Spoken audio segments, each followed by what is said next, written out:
Good morning and welcome to study IQ. क्या आपको अपने जीवन में बड़े बड़े गोल्स अचीव करना है? Of course yes. कैसे उसको अचीव करेंगे? By taking small steps. ये जीवन आपका है और इस जीवन को कैसे जीना है ये कंप्लीटली आपकी चॉइस है। एक छोटी सी टेक्निक आपके साथ शेयर करना चाहता हूं। आप अपने आप के साथ ये कमिटमेंट करें कि आने वाली जो 30 मिनट्स हैं, ये 30 मिनट्स मैं हैप्पीली, कॉन्फिडेंटली जीने की कोशिश करूंगा।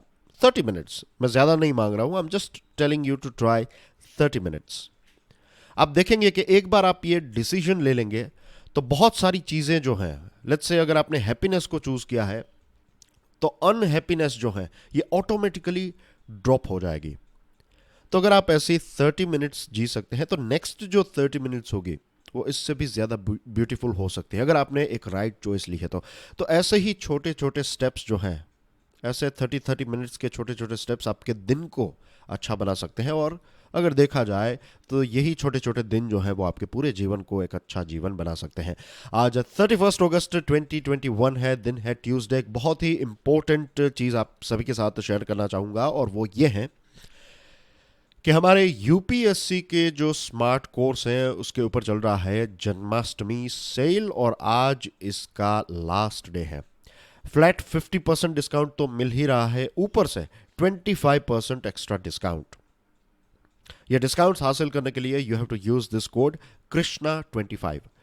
ज्यादा जानकारी के लिए विजिट studyIQ.com या फिर हमारे मोबाइल ऐप को अपने फ़ोन पर आज ही डाउनलोड करें। सारी इंफॉर्मेशन आपको ये दो सोर्सेज से मिल जाएगी, but make the most out of it. अभी मैं आपसे बात कर रहा हूँ राइट, तो कुछ ही घंटे बचे हैं, अभी दिन खत्म हो जाएगा, तो this is the right time to purchase this smart course. आज हमारे टेबल के ऊपर है 4 important articles. Year of the unicorn, the virtue of consistency, ये वैक्सीन के साथ जुड़ा हुआ है। This one is about economy, Taliban और इंडिया के बारे में बात करेंगे और लास्ट में हम बात करेंगे क्लाइमेट चेंज के बारे में और जो कमिटमेंट्स है क्लाइमेट चेंज को फाइट करने के लिए उसके बारे में। Year of the unicorn, times of India का ये इंटरेस्टिंग एडिटोरियल है। यूनिकॉर्न का मतलब क्या होता है? आपने वो देखा होगा, एक हॉर्स जिसका एक सींग होता है और उसको पंख होती है, तो इट इज कॉल्ड यूनिकॉर्न क्योंकि उसको एक सिंग है, तो वन इज यूनी, तो यूनिकॉर्न। अब यूनिकॉर्न यानी कि एक घोड़ा जिसको एक सिंग है, तो you can remember this uni. Uni से आप याद रख सकते हैं $1 बिलियन। एक ऐसी कंपनी, एक ऐसा स्टार्टअप, एक प्राइवेटली हेल्ड स्टार्टअप, यानी कि एक प्राइवेट कंपनी, एक प्राइवेट स्टार्टअप जिसकी मार्केट वैल्यू $1 बिलियन से ज्यादा है, उसको कहते हैं यूनिकॉर्न कंपनी। ओके। अब नेस्कॉम का कहना यह है कि लास्ट ईयर, एक साल के अंदर, भारत ने ऐसी कितनी यूनिकॉर्न्स ऐड की है? 12 यूनिकॉर्न्स। हमारे देश में टोटल कितनी यूनिकॉर्न्स हैं? 39 यूनिकॉर्न्स हैं। और दुनिया में थर्ड लार्जेस्ट यूनिकॉर्न्स हमारे देश में है।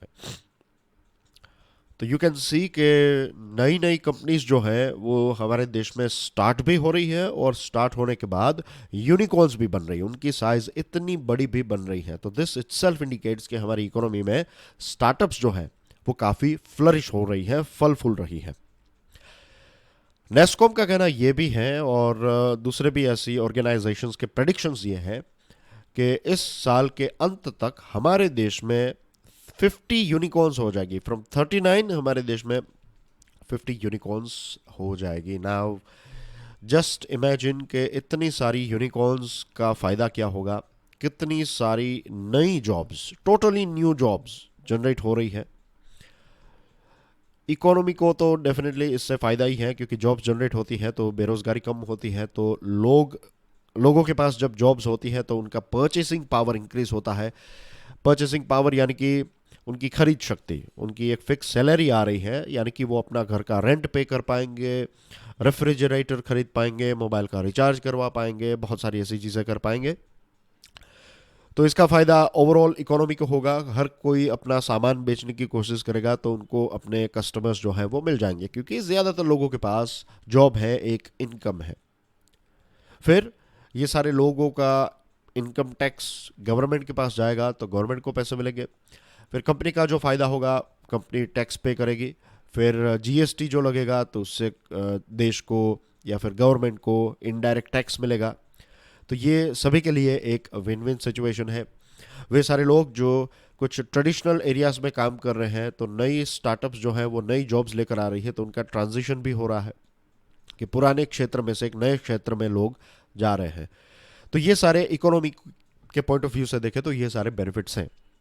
अब 12.1 बिलियन प्राइवेट कैपिटल जो है ये स्टार्टअप्स ने रेज किया है। इससे एक साल पहले की बात करें तो 1 बिलियन ज़्यादा फंड रेज जो है वो कर पाएंगे, exceeding last year's fundraising by more than $1 billion. 11.1 billion dollar से $12.1 बिलियन यानी कि $1 बिलियन जो है वो ज़्यादा प्राइवेट कैपिटल अट्रैक्ट कर पाई है ये स्टार्टअप्स। अब इन्वेस्टर्स जो हैं वो स्टार्टअप में क्यों इन्वेस्ट करेंगे? अगर आप ही के पास लेट्स से करोड़ों रुपए हैं तो आप किसी कंपनी में पैसे इन्वेस्ट क्यों करेंगे या फिर कब करेंगे? आप तभी करेंगे जब आपको लगेगा कि इस कंपनी में पैसे इन्वेस्ट करने से मुझे फायदा होगा। और छोटी अमाउंट नहीं है, we are talking about $1 billion, यानी कि ज्यादातर इन्वेस्टर्स जो हैं वो कॉन्फिडेंट है कि ये सारी कंपनीज जो हैं इनका भविष्य काफी अच्छा है। तो this is also a good sign. अब प्रश्न ये उठता है कि हमारे देश में अचानक से पिछले कुछ सालों की बात करें तो इतनी ज्यादा यूनिकॉर्न्स जो हैं इसका बूम कैसे आया? उसके पीछे 3 बड़े रीजन हैं। Reason number 1 is internet penetration. As we all know कि जियो की एंट्री के बाद हमारे देश में साधारण से साधारण व्यक्ति के पास स्मार्टफोन पहुंच गया है।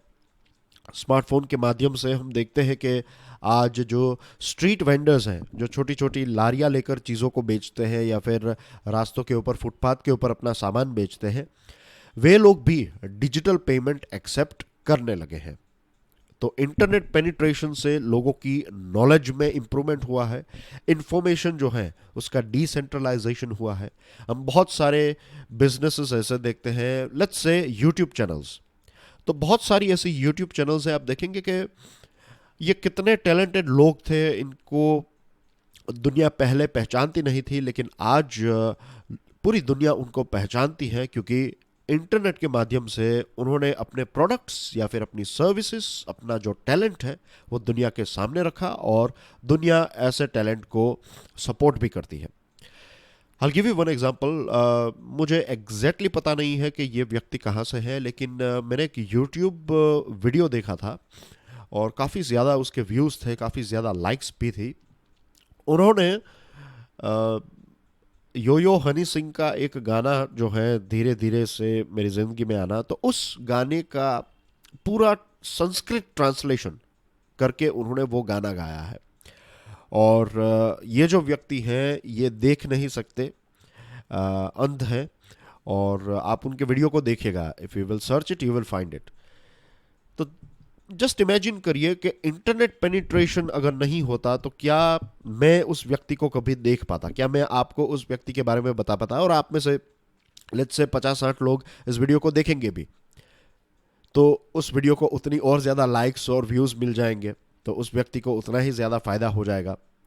तो ये सारी चीज़ें जो हैं वो इंटरनेट पेनिट्रेशन से हो रही है कि ऐसी बहुत सारे छोटी छोटी कंपनीज जो है, स्टार्टअप्स जो है वो अब बड़ी बड़ी कंपनीज बन रही है। दूसरी चीज़ of course offline to online transactions. पहले लोग घबराते थे, खास करके कोविड के बाद एक अचानक से एक राइज हमें देखने को मिला है। बहुत सारे आंकड़े भी हमने देखे थे उस टाइम पर, फाइनेंशियल टाइम्स और इकोनॉमिक टाइम्स में आंकड़े आते थे कि ऑनलाइन ट्रांजैक्शंस जो है वो इतने ज़्यादा बढ़ गए हैं। तो this is reason number 2, this is reason number 1। और reason number 3 is FOMO. What is FOMO? FOMO is fear of missing out, कि अगर हम इस क्षेत्र में अभी नहीं बढ़े, अभी हमने इसमें जंप नहीं किया, तो कुछ सालों के बाद हम बहुत ही लेट हो जाएंगे। तो बहुत सारी कंपनीज जो है वो अब नए नए क्षेत्र को एक्सप्लोर कर रही है कि अगर ये चीज़ आज हमने नहीं की तो कल कोई और इसको कर लेगा और हम परसों उस कंपनी के बहुत पीछे हम चले जाएंगे। तो अपॉर्चुनिटी मिस नहीं करनी है। तो फियर ऑफ मिसिंग आउट जो है, ये 3 रीज़न, ये आरबीआई का कहना है कि फियर ऑफ मिसिंग आउट जो है ये एक तीसरा बड़ा रीज़न है कि स्टार्टअप्स जो है, खास करके स्टार्टअप्स का बूम आया है, और ये बूम में से कुछ कंपनीज जो है वो यूनिकॉर्न लेवल तक पहुंच जाती है। अब कुछ दुनिया के दूसरे ऐसे देश जहां पर स्टार्टअप्स काफ़ी फल फूल रही है, तो उसमें से एक है China.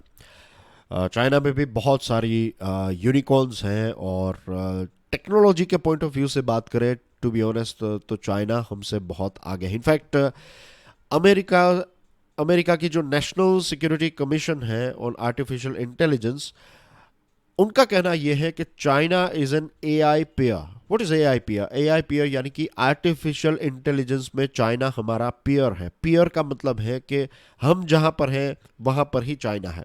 China is equal when it comes to artificial intelligence, उतना ही ताकतवर है जितना यूएसए है।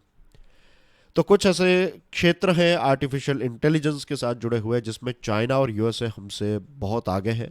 तो इट इज़ वेरी इंपॉर्टेंट कि हम ऐसे स्टार्टअप्स के ऊपर भी फोकस करें।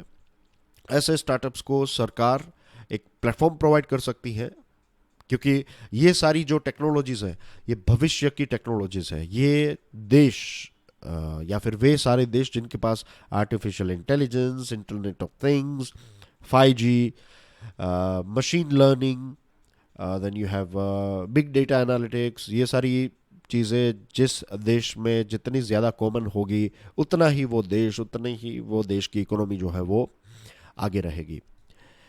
तो ये कुछ ग्लोबल कॉम्पिटिटिंग देशों को ध्यान में रखें तो अभी एक बहुत लंबा रास्ता हमें तय करना है। But this is sort of, it's not negative बात नहीं है, this is a positive thing कि हमारे सामने गोल है जहां पर हमें पहुंचना चाहिए। तो ये सारी चीज़ों को करने की आवश्यकता है। सो फार थिंग्स आर गुड, लेकिन जब हम दूसरे देशों के साथ, यूएसए और चाइना के साथ कंपेयर करें, तो अभी भी बहुत सारी चीज़ें हमें करनी है। We can not stop here. तो that's everything about this topic. आगे बढ़े उससे पहले, अगर आपको आज के लेक्चर की पीडीएफ को डाउनलोड करना है, then check out my Telegram channel. You can follow me on Facebook, मैं इंस्टाग्राम के ऊपर भी हूँ, ट्विटर के ऊपर भी हूँ, और अगर आपकी कोई क्वेरीज है तो आप मुझे मैसेज कर सकते हैं।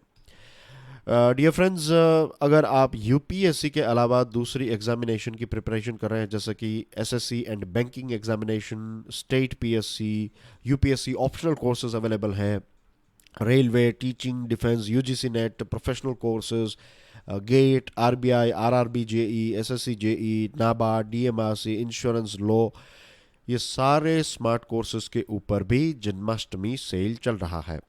तो आज इसका लास्ट डे है, make the most out of it. बात करते हैं द वर्च्यू ऑफ कंसिस्टेंसी के बारे में। द हिंदू का ये आर्टिकल है, इसके कुछ 5 इंपॉर्टेंट पॉइंट्स आपके साथ शेयर करना चाहूंगा। आंकड़ों से दिन की शुरुआत करते हैं, नॉट दिन की, डिस्कशन की, इस पर्टिकुलर टॉपिक के डिस्कशन की शुरुआत करते हैं। अब श्योर आपने ये न्यूज़ तो पढ़ा ही होगा 27 अगस्त की, और हमने इसको डिस्कस भी किया था कि 1 करोड़ से भी ज़्यादा डोजेस जो है वो एक दिन में हमारे देश में दिए गए हैं। That was on 27 August, that was Friday, last Friday.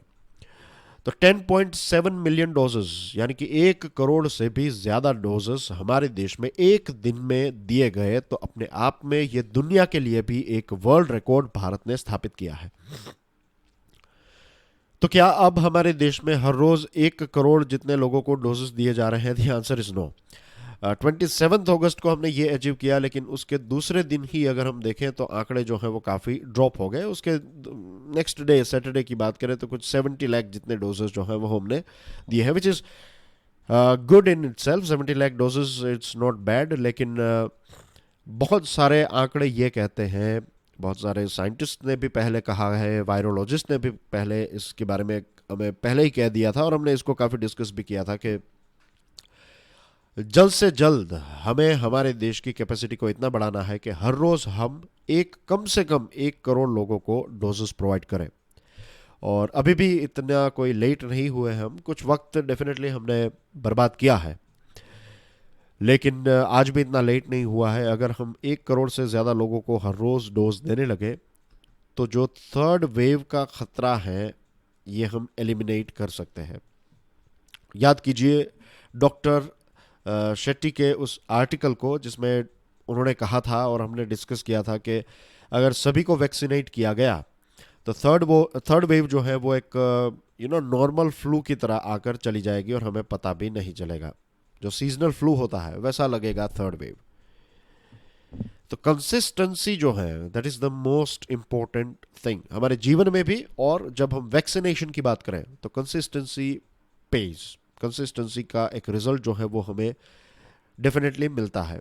तो what we need is a consistent inoculation. Consistently हमें 1 करोड़ जितने लोगों को हर रोज वैक्सीनेट करना होगा एक लंबे समय के लिए, तब जाकर हम हमारे देश को कोविड-19 से सिक्योर कर पाएंगे। अगर हम ये नहीं करते हैं तो थर्ड वेव में जो खर्च होगा, थर्ड वेव की वजह से जो इकोनॉमी को नुकसान होगा, मुझे, आपको, हम सभी को जो नुकसान होगा, उसका जो टोटल होगा ये वैक्सीनेशन के खर्च से कई गुना ज्यादा होगा।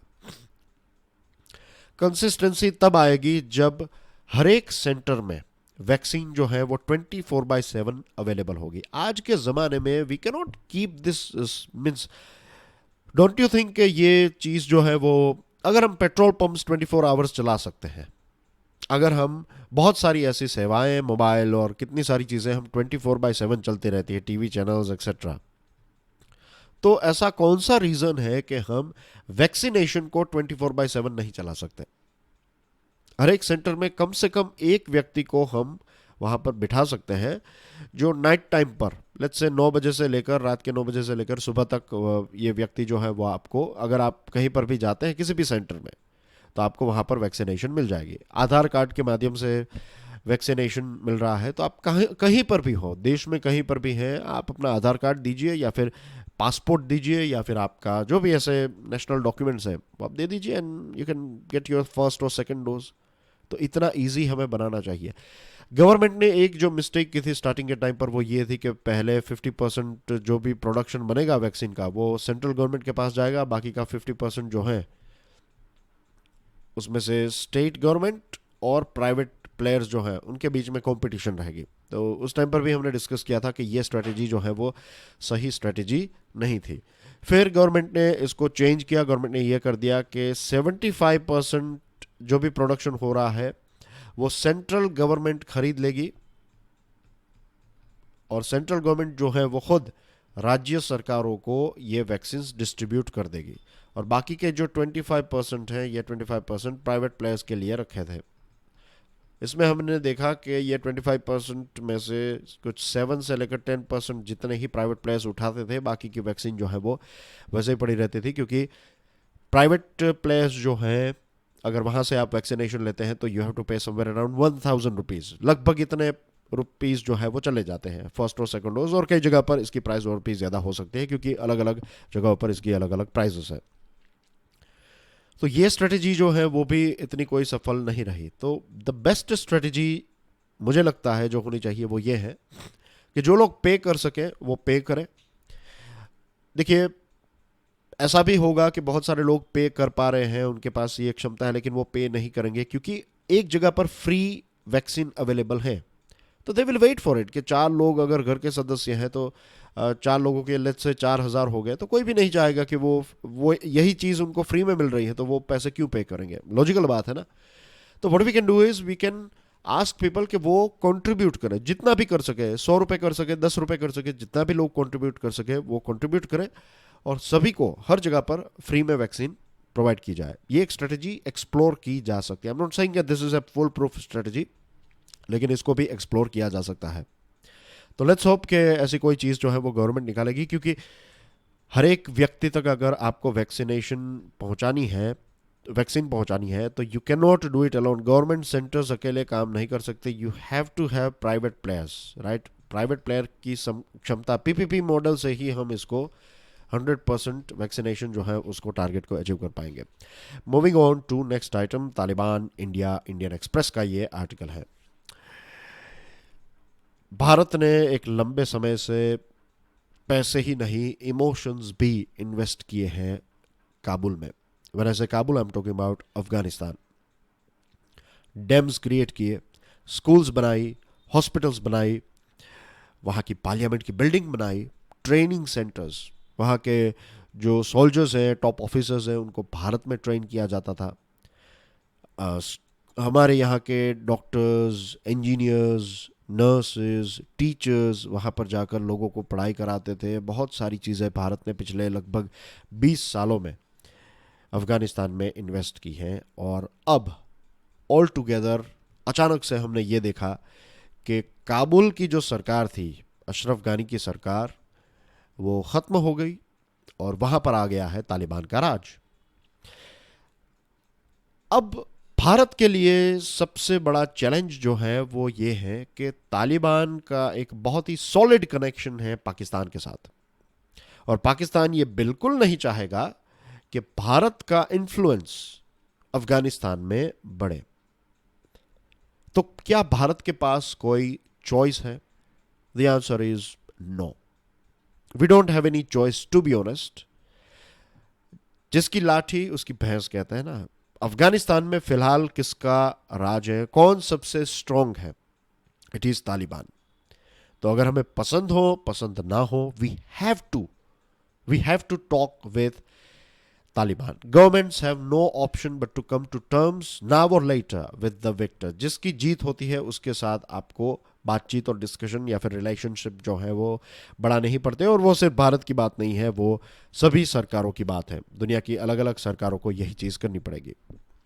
2 अगस्त की बात करें तो यूनाइटेड नेशन सिक्योरिटी काउंसिल ने तालिबान को वार्निंग दी थी।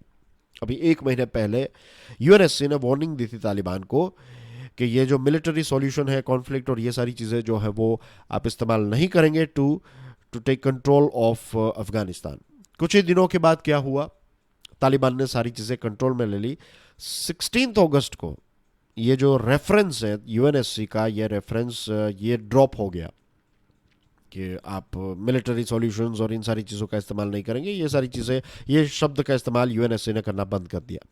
और लास्ट वीक आप देखिए, the UNSC stopped referring to Taliban by name and moved to a general appeal against letting Afghan territory to be used by terror groups.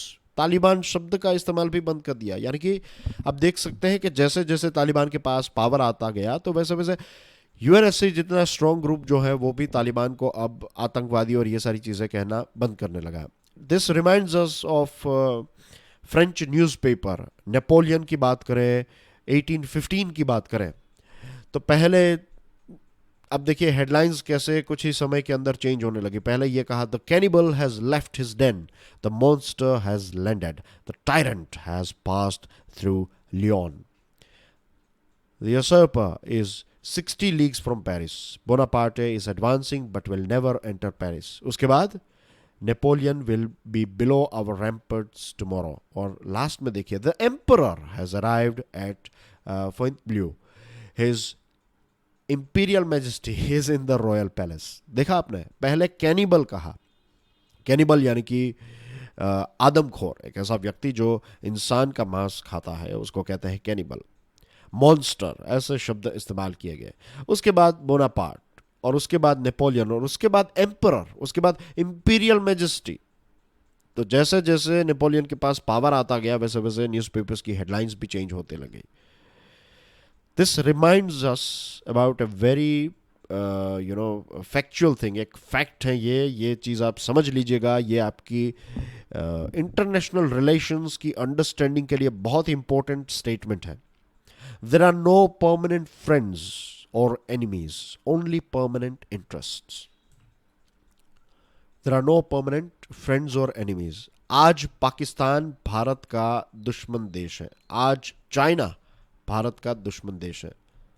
आज से let's say 10 साल के बाद ऐसा भी हो सकता है कि पाकिस्तान हमारा सबसे बेस्ट फ्रेंड हो, चाइना हमारा सबसे बेस्ट फ्रेंड हो। आज से 10, 15, 20 साल पहले अगर आप देखेंगे तो यूएसए हमारा एक दुश्मन देश था, आज यूएसए हमारा एक मित्र देश है। तो डिप्लोमेसी की ये एक रियलिटी है। कोई भी आपका परमानेंट दुश्मन नहीं होता है, कोई भी आपका परमानेंट एनिमी नहीं होता है। आपके देश के कुछ इंटरेस्ट होते हैं और उस इंटरेस्ट के हिसाब से डिसीजंस जो है वो लिए जाते हैं। तो तालिबान हमारे लिए एक थ्रेट था, लेकिन अब तालिबान के साथ भी हमें शायद एंगेज होना पड़े। प्रैक्टिकली स्पीकिंग एंगेज होना पड़ सकता है। We have to prepare ourself for it. जब जो बाइडेन को पूछा गया कि क्या आप तालिबान के ऊपर भरोसा करते हैं, क्या तालिबान के ऊपर आपका ट्रस्ट है, तब उन्होंने कहा कि it's not about trust, it's a matter of mutual self interest. USA के लिए अच्छी बात यह रहेगी कि हम वहाँ से निकल जाएं, तालिबान के लिए अच्छी बात ये रहेगी कि यूएसए को पीसफुली वहाँ से वो जाने दें, हमारे साथ कोई मिलिट्री एंगेजमेंट ना करें, हमारे साथ कोई भी अटैक ना करें, ये सारी चीज़ें तो वो उनके हित में होगा। तो दोनों के हित को ध्यान में रखते हुए हम ये डील कर रहे हैं। फिर ऐसा भी वक्त आया कि यूएसए ने तालिबान को बताया कि ये आईएसआईएस के जो हैं ये टेरर अटैक कर सकता है। देखिए, यूएसए पहले तालिबान की इंटेलिजेंस कलेक्ट करता था, अब यूएसए जो है वो तालिबान के साथ इंटेलिजेंस शेयर कर रहा है। तो यू कैन क्लियरली सी कि अब पावर चेंज जो है वो होने लगा है। तो भारत के लिए भी यही हमारे हित में रहेगा कि हम ये मेक श्योर करें कि अफ़गानिस्तान का इस्तेमाल जो है वो एंटी इंडिया टेरर एक्टिविटीज़ के लिए ना हो। दूसरी चीज़, पाकिस्तान और तालिबान के रिलेशनशिप है, तो we have to find a way out कि कैसे हम तालिबान के साथ हमारी एंगेजमेंट बढ़ाएं, कैसे प्रैक्टिकलिटी को हम अभी टॉप प्रायोरिटी बनाएं, और कैसे यही प्रैक्टिकलिटी के लिए अगर हमें तालिबान के साथ बात करनी पड़ सकती है, then we have to do the thing. Taliban के पॉलिटिकल कमीशन है, तालिबान पॉलिटिकल कमीशन के हेड शेर मोहम्मद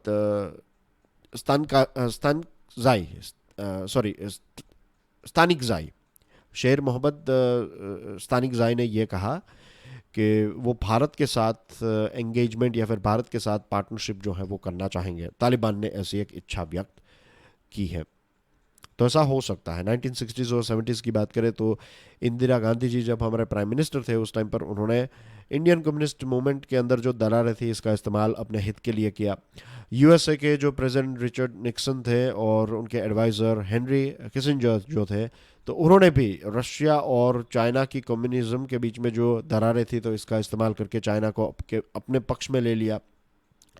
तो इतिहास के पन्नों को जब हम पलटते हैं तब देखने को मिलता है कि ज़रूरी नहीं है कि दो अगर सेम लगने वाले लोग हैं या फिर ग्रुप हैं तो ऐसा नहीं है कि उनके बीच में कोई टेंशन ही नहीं होंगे, उनके बीच में दरारें नहीं होगी। दो अच्छे दोस्त जो होते हैं उनके बीच में भी कुछ इश्यूज ऐसे होते हैं जिनको लेकर उनके बीच में सहमति नहीं होती है। तो same thing goes with this pan Islamist movement as well, कि पाकिस्तान हमें लगता है कि लेकिन पाकिस्तान और तालिबान के बीच में भी कुछ इश्यूज चल रहे हैं, और जब भी ऐसे कोई ग्रुप्स बनते हैं या फिर देश में कोई ऐसी सरकार आ जाती है, चाहे वो रिलीजियस के नाम पर हो चाहे सेक्युलरिज्म के नाम पर हो, तो उस देश के अंदर भी आपको कुछ ऐसे फैक्शंस देखने को मिलेंगे जो 100% तालिबान के साथ सहमत नहीं रहेंगे। उनके कुछ विचार अलग होंगे, पाकिस्तान के कुछ विचार अलग होंगे, फिर जो पंजशीर वैली के लोग हैं उनके विचार कुछ अलग होंगे, पंजशीर रेजिस्टेंट मूवमेंट वाले लोगों के विचार कुछ अलग। तो कुछ कुछ ऐसी चीज़ें होगी जहाँ पर गैप्स होंगे। तो यही गैप्स का इस्तेमाल जो है वो हम हमारे हित के लिए कैसे अच्छी तरीके से कर सकते हैं, दिस इज़ डिप्लोमेसी। यह डिप्लोमेसी का काम है। तो पाकिस्तान और तालिबान के बीच में जो गैप्स हैं, क्या उन गैप्स को हम अपने हित के लिए इस्तेमाल कर सकते हैं, ये हमें देखना होगा। पंचतंत्र में कहते हैं try and divide your potential adversaries and strengthen your internal unity. अपने जो दुश्मन हैं तो उनके बीच में और फासला बढ़ाइए, दो दुश्मनों के बीच में, और अपनी जो स्ट्रेंथ है उसको और ज़्यादा यूनाइट करें। ये एक सेंसिबल स्ट्रेटेजी हो सकती है। India is indeed walking the green talk, the Hindu का ये आर्टिकल है। कुछ फैक्ट्स के ऊपर नजर डालते हैं। Do you know that even at the 5th anniversary of Paris Agreement on Climate Change, that is December 2020, India was the only G20 nation compliant with the agreement. एक साल पहले की बात करें तो भारत अकेला ऐसा G20 देश था जिसने पेरिस एग्रीमेंट में जो कस्में खाई थी, जो कमिटमेंट्स किए थे, उन कमिटमेंट्स को फॉलो करने वाला अकेला देश, that is our country. Or that the country has been ranked within the top 10 for 2 years consecutively in the Climate Change Performance Index released by an independent international organization that evaluates the performance of countries emitting 90% plus of the global greenhouse gases. जो major emitting countries हैं उसमें भी ये Climate Change Performance Index को अगर हम देखें तो हमारा देश का परफॉर्मेंस काफ़ी अच्छा रहा है। हमारे देश में उजाला स्कीम है, उज्ज्वला स्कीम है, ये सारी स्कीम्स ने काफ़ी एक पॉजिटिव रिजल्ट जो है वो डिलीवर किए हैं। इसके अलावा भी बहुत सारी चीज़ें चल रही हैं जिसके बारे में हम बात करने वाले हैं। लेकिन फिर भी ये सारे जो देश हैं, ये सारे देश भारत के ऊपर ये प्रेशर क्रिएट कर रहे हैं कि आप और ज़्यादा कमिटमेंट कीजिए, आप और ज़्यादा कट डाउन कीजिए। और नवंबर 2021 में ग्लासगो में जो कॉप 26 की मीटिंग होने वाली है, उससे पहले भारत के ऊपर प्रेशर क्रिएट किया जा रहा है। तो क्या ये प्रेशर फेयर है? The answer is of course no, this is not fair. The reason is कि यूएसए ने जो कमिटमेंट्स किए हैं, चाइना ने जो कमिटमेंट्स किए हैं, उन सारे कमिटमेंट्स को अगर हम देखें तो भारत के कमिटमेंट और भारत का रिजल्ट जो है वो काफ़ी सही है। As you can see here, ये है कि India is indeed walking the green talk, जो आप कहते हैं वो करते हैं, और भारत ने वो किया है। Early this year COP 26 president Alok Sharma और जो जॉन कैरी है वो भारत की यात्रा पर थे। जुलाई की बात करें तो USA called out to every significant economy for committing to a meaningful reduction by 2030। USA ने जुलाई में यह कहा कि सभी बड़ी इकोनॉमीज को 2030 तक बहुत सारे बड़े बड़े अचीवमेंट्स जो हैं वो हासिल करने चाहिए, लेकिन भारत ने तो ऑलरेडी कुछ कर लिए हैं। और 2030 तक भारत जो है अभी जो एमिट कर रहा है उससे बहुत कम एमिट करेगा 2030 तक, क्योंकि उस टाइम पर हमारी सोलार एनर्जी की कैपेसिटी जो है वो भी काफ़ी ज़्यादा बढ़ जाएगी। यूके जो एमिट करता है, राइट, उससे उससे मीन्स यूके का एमिशन लेवल जो है वो भारत से 1.5 टाइम्स ज़्यादा है। ब्राज़ील का एमिशन लेवल जो है वो भी ज़्यादा है, लेकिन ब्राज़ील में डेंस फॉरेस्ट, अमेजोन का जंगल है, तो कार्बन सिंक उनकी बड़ी है, लेकिन फिर भी उनका एमिशन ज़्यादा है। आप वर्ल्ड बैंक का आंकड़ा देखिए। वर्ल्ड बैंक का डेटा ये कहता है कि CO2 एमिशन की जब हम बात करते हैं मेट्रिक टन्स पर कैपिटा और पिछले 2 दशकों की, तो चाइना और यूएसए जो है उन्होंने भारत से 5 गुना ज़्यादा एमिट किया है। और चाइना जो है वो दुनिया का नंबर 1 है। जब हम ग्रीन हाउस गैस एमिटर की बात करें तो नंबर 1 इज चाइना, नंबर 2 के ऊपर है यूएसए, और इनका पर कैपिटा एमिशन जो है वो हमसे बहुत ज़्यादा है। नंबर 3 पर इंडिया है, लेकिन इंडिया की पॉपुलेशन भी उतनी ज़्यादा है, और पर कैपिटा देखें तो एनर्जी कंजम्पशन हमारे देश में कंपैरेटिवली बहुत कम है। और ये देश जो है वो ये कहते हैं, चाइना जो है वो ये कहता है कि वो 2060 तक ये कार्बन न्यूट्रल हो जाएगा, यूएसए कहता है कि वो 2050 तक कार्बन न्यूट्रल हो जाएगा, लेकिन तब तक इतनी ज़्यादा तबाही हो जाएगी कि वो टिपिंग पॉइंट जो 2 डिग्री सेल्सियस है उसको हम क्रॉस कर जाएंगे। फ्रांस की सरकार ने भी कोशिश की कि वो कट डाउन करें, लेकिन इंडस्ट्री ने इतना प्रेशर क्रिएट किया कि वो नहीं कर पा रहे हैं। ऑस्ट्रेलिया में तो 3 प्राइम मिनिस्टर्स बदल गए, लेकिन वहाँ पर जो क्लाइमेट चेंज और ऑस्ट्रेलिया के ऊपर इम्पैक्ट भी काफ़ी ज़्यादा है, वहाँ की कोरल रीफ डिस्ट्रॉय हो रही है, लेकिन फिर भी इतना प्रेशर रहता है, पॉलिटिकल प्रेशर, कि कमिटमेंट्स जो है वो फुलफिल नहीं कर पा रहे हैं। लेकिन भारत का ट्रैक आप देखिए, ये जो NDC है, तो NDC कमिटमेंट जो है तो 40% जितने हम अचीव कर लेंगे बाय 2030। और अगर हम ग्रीन रिन्यूएबल एनर्जी की बात करें तो 175 गीगावाट का टारगेट है 2022 तक, और ये 450 गीगावाट हम प्रोड्यूस करेंगे उसके 8 सालों के बाद। 2030 तक हम we will be producing 450 gigawatt from green sources, not solar only but green sources, में सोलार भी आ गया, विंड भी आ गया, ये सारी चीज़ें। तो इंडिया का ट्रैक काफ़ी अच्छा है। हमने बड़े बड़े ऐसे इन्वेस्टमेंट के प्लान भी किए हैं। 26.5 बिलियन डॉलर का इन्वेस्टमेंट होगा बायोगैस और क्लीनर फ्यूल में। 3.5 बिलियन डॉलर हम इन्वेस्ट करने वाले हैं सोलार फोटोवोल्टिक और एडवांस केमिस्ट्री सेल बैटरी में, और 780 मिलियन जो है वो एफॉरेस्ट्रेशन प्रोग्राम के लिए इन्वेस्ट किए जाएंगे। इसके अलावा भारत ने इंटरनेशनल सोलार अलायंस में एक लीडरशिप रोल प्ले किया है। Coalition for disaster resilient infrastructure में भी भारत आगे है।